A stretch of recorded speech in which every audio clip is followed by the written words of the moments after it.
नमस्कार माय to family. तर म्हाडा पुणे लॉटरीची सध्या लॉटरी सुरू आहे आणि स्कीम कोड 770 BG एस्पिरो रावेत या ठिकाणची माहिती आपण घेऊन आले आहोत। तर स्कीम कोड 770 मध्ये ए आणि बी असे दोन गट आहेत। तर ह्या स्कीम कोडबद्दल आपण सविस्तर माहिती पाहू। तर 20% सर्वसमावेशक गृहनिर्माण योजनामध्ये 770 ए आणि 770 बी या दोन स्कीम कोड आहेत। पिंपरी चिंचवड महानगरपालिका हद्दीतील या योजना असून याची सविस्तर माहिती आपण पाहू। स्कीम कोड 770 ए BG एस्पिरो रावेत। तर या ठिकाणी एकूण 19 सदनिका उपलब्ध आहेत। या ठिकाणचे चटई क्षेत्रफळ आहे 38.08 ते 48.08 स्क्वेअर मीटर। उत्पन्न गट हे अल्प उत्पन्न गट म्हणजे LIG साठी आहे। अनामत रक्कम जी आहे ती 20,000 रुपये असून घराच्या ज्या किमती आहेत त्या असणार आहेत 19,16,400 ते 24,22,800 या दरम्यान। त्याच्यानंतर स्कीम कोड 770 BG एस्पिरो रावेत या ठिकाणीच एकूण सदनिका इथे आहेत 11।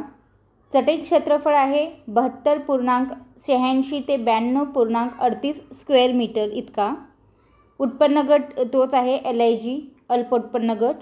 अनामत रक्कम या ठिकाणी सुद्धा 20,000 रुपये आहे। घराच्या जे किमती आहेत अंदाजित किमती त्या असणार आहेत 24,24,500 ते 30,74,000 या दरम्यान।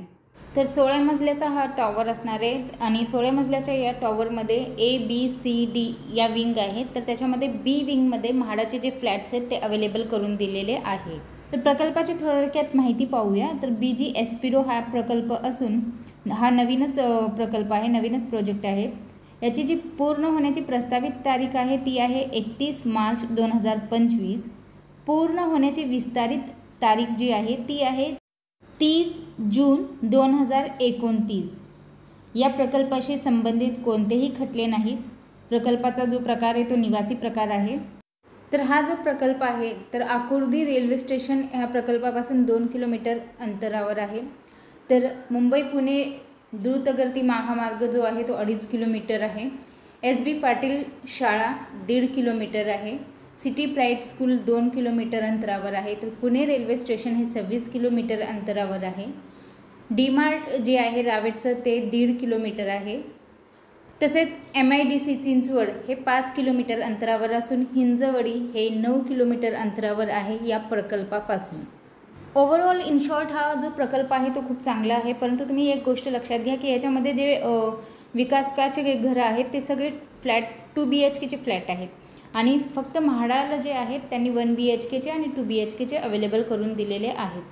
तर त्याच्यामुळे जे 2 BHK 3 BHKचे फ्लॅट आहेत त्याच्या किमतीनुसार तिथे जे राहणारे लोक असतील त्यांना सुविधासुद्धा भरपूर देण्यात आलेल्या आहेत विकासकांतर्फे। त्याच्यामुळे ह्याचा जो मेंटेनन्स असणार आहे तो जास्त असणार आहे।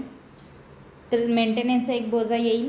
त्याच्यानंतर ह्याचं जे पजेशन आहे ते पजेशनची जी डेट आहे ती सुद्धा खूप उशीर आहे। तर त्याच्यामुळे तुम्हाला आता लॉटरीत घर जरी लागलं तरी तुम्हाला खूप प्रतीक्षा करावी लागेल। सो हीच अपडेट मला आपल्यापर्यंत पोहोचवायची होती। व्हिडिओ पाहिल्याबद्दल धन्यवाद। आपले सर्वांचे आभार।